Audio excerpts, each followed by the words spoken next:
अस्सलाम वालेकुम student chapter number 12 से थ्योरम नंबर 3 है। ये भी इंक्लूडेड है हमारा अकॉर्डिंग टू सिलेबस FBISC और इसमें 3 पार्ट्स हैं। यानी चैप्टर नंबर 12 के थ्योरम में मैं स्टेटमेंट रीड कर रहा हूँ page number 214। The angle in a semi circle is a right angle.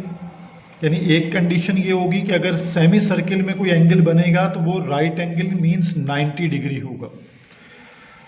In a segment greater than a semi circle, ठीक है। यानी अगर सेमी सर्किल से बड़ा सेगमेंट, मैंने आपको बताया कि सर्किल में 2 सेगमेंट हो सकते हैं, एक माइनर सेगमेंट और एक major segment.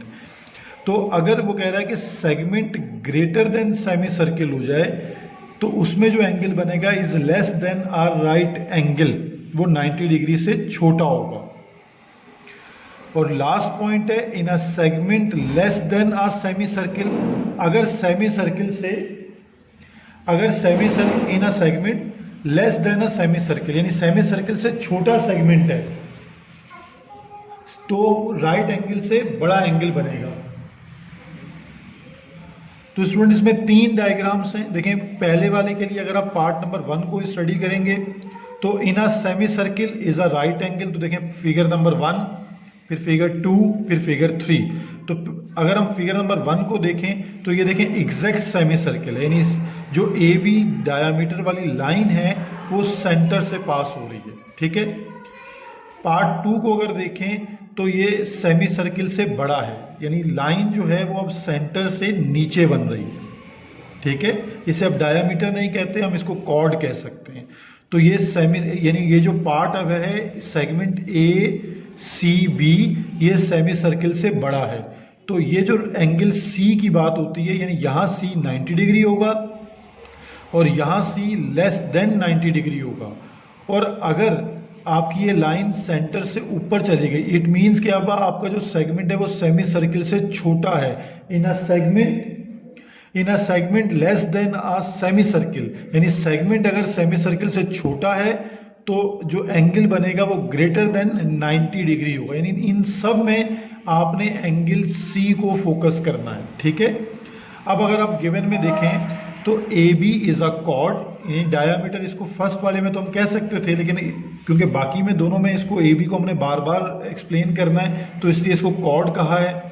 Corresponding to an arc, arc कौन सा है? ADB, सब में यही सेम चीज ADB आर्क है, ठीक है। और उसका कॉरस्पॉन्डिंग कॉर्ड है, उसका नाम है AB।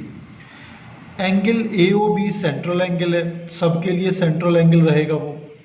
और ACB सरकम एंगल है, सब में सरकम एंगल रहेगा। इसमें सरकम एंगल 90 डिग्री प्रूफ करेंगे, इसमें लेस देन 90 डिग्री होगा और इसमें ग्रेटर देन 90 डिग्री होगा। सब में प्रोसीजर सेम रहेगा। तो टू प्रूफ फिगर नंबर 1 में हम क्या करेंगे कि ACB यानी angle C, one right angle means 90 degree. Figure 2 में if sector ACB greater than semi circle, तो देखें यहाँ आपको नजर आ रहा है कि सेंटर O से लाइन नीचे आ गई है AB पर। तो ये जो आपके पास सेक्टर पूरा है ACB का, ये सेमी सर्किल से बड़ा है। तो यहाँ जो एंगल बनेगा वो less than one right angle यानी 90 डिग्री से छोटा होगा। और थर्ड वन में ये लाइन जो AB लाइन थी वो अब सेंटर से ऊपर चली गई, इसका मतलब सेक्टर ACB सेमी सर्किल से छोटा है। तो ये जो एंगल C बनेगा ये ग्रेटर देन 90 डिग्री होगा। तो देखें ACB greater than one right angle. अब आप इसमें देखें in each figure AB is the chord of a circle with centre O। Angle AOB is the central angle standing on arc ADB, ठीक है। ये सेंट्रल एंगल है AOB और इसका कॉरस्पॉन्डिंग आर्क है ADB। Whereas ACB is the circum angle, ये हमने अभी थ्योरम नंबर 1 में ऑलरेडी डिस्कस किया, ये गिवन है हमारे पास। और हम ये थ्योरम नंबर 1 से क्या पढ़ के आ रहे हैं कि सेंट्रल एंगल यानी angle AOB is equal to twice of circum angle ACB, यानी angle AOB is equal to twice of measurement angle ACB। Means ये हम थ्योरम नंबर 1 में प्रूफ करके आ रहे हैं। अब अगर फिगर नंबर 1 को देखें तो फिगर नंबर 1 में AOB एक स्ट्रेट लाइन है और स्ट्रेट लाइन का एंगल क्या होता है 180 डिग्री।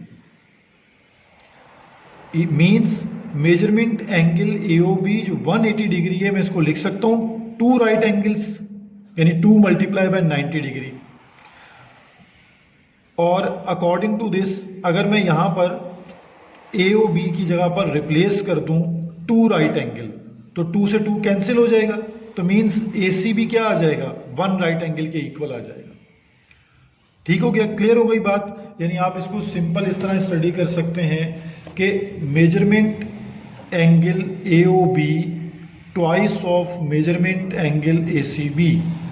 अब आपके पास ये स्ट्रेट लाइन है, straight line means 2 right angles ACB, 2 से 2 cancel, means 1 right angle measurement angle ACB, यानी ACB जो है वो 1 राइट एंगल के इक्वल होगा। यही चीज आपको क्वेश्चन में देखें यहां स्टार्ट में एक्सप्लेन कर दी कि the angle in a semi circle is a right angle, यानी यहां जो एंगल C है वो क्या बन रहा है आपके पास 90 डिग्री। ठीक है, यानी यहां की बात हो रही है कि एंगल C जो है वो 90 डिग्री होगा। अब इन फिगर नंबर 2, अब आप फिगर 2 में देखें, अगर आप गौर से देख रहे हो तो एक ट्रायंगल बन रही है AOB, ऐसी एक ट्रायंगल है ना, तो ट्रायंगल में कोई एक एंगल 180 नहीं होता, ट्रायंगल में 3 एंगल्स का सम क्या होगा 180। इट मीन्स के एंगल AOB लेस देन 180 होना चाहिए। तो देखें एंगल AOB लेस देन क्या होना चाहिए 180। रीजन क्या मैंने आपको बताई कि ये एक ट्रायंगल बन गई है AOB की, तो ट्रायंगल में कोई एक एंगल 180 नहीं हो सकता, उसमें 3 एंगल्स का सम 180 होता है। तो इसलिए ये बात ऑलरेडी प्रूव्ड हुई कि मेजरमेंट एंगल AOB यानी central angle for figure 2 less than क्या होगा 180 होगा। तो 180 मीन्स 2 राइट एंगल, यानी measurement angle AOB less than 2 right angle. तो अगर आप इसको अपनी फर्स्ट कंडीशन में पुट कर देंगे तो 2 से 2 कैंसिल होगा, तो अगेन ये बात प्रूफ होगी, वह सिर्फ इक्वल की जगह लेस देन लगेगा कि measurement angle ACB less than 1 right angle. ठीक है, ये देखिए कि measurement angle ACB less than 1 right angle. और सेम प्रूफ आप करेंगे फिगर 3 में, सिर्फ ग्रेटर होगा क्योंकि देखें यहाँ एक्सटीरियर एंगल है। ठीक है, तो एक्सटीरियर एंगल जो है वो ग्रेटर देन 180 है, तो यानी जहाँ यहाँ सेंट्रल एंगल AOB जो है वो ग्रेटर देन 180 है, और सेंट्रल एंगल को मैं लिख सकता हूँ ग्रेटर देन 2 राइट एंगल्स। और सेंट्रल एंगल किसके इक्वल होता है twice of measurement of circum angle, circum angle है ACB, तो 2 से 2 कैंसिल, मीन्स के measurement angle ACB greater then 1 right angle. तो यहां ये बात क्लियर हो गई आपको।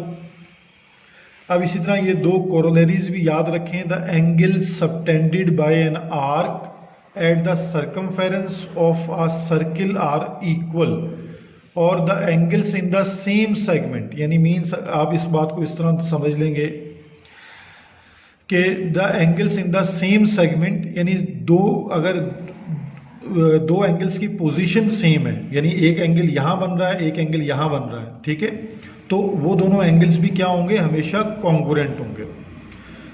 अब आप यहां देख सकते हैं, देखें अब ये उसने सेक्टर को एक्सप्लेन कर दिया है। ठीक है, सेक्टर का मतलब क्या है कि एक आर्क है और 2 रेडियाई हैं। ठीक है, ये O2A भी रेडियस है, O2B भी रेडियस है, और ये है आर्क, तो इनका जो ये एरिया है अंदर वाला ये सेक्टर कहलाता है। ठीक है, अच्छा इसे सेगमेंट कहते हैं, यानी जैसे ACB है ना, ये एक सेगमेंट है, यानी इस बड़े ACB सेगमेंट में सर्कम एंगल C है। इसी तरह अगर इस पोजीशन पर कोई एंगल बनता तो एंगल C और D आपस में बराबर हो जाते। अगर वो D एंगल में बनाता, उसको मैं इस तरह यहाँ से लाइन लाकर ऐसे और इस तरह ज्वाइन कर दूं, तो यहाँ जो एंगल D बनेगा तो C और D जो है वो इक्वल होंगे क्योंकि दोनों की पोजीशन सेम है।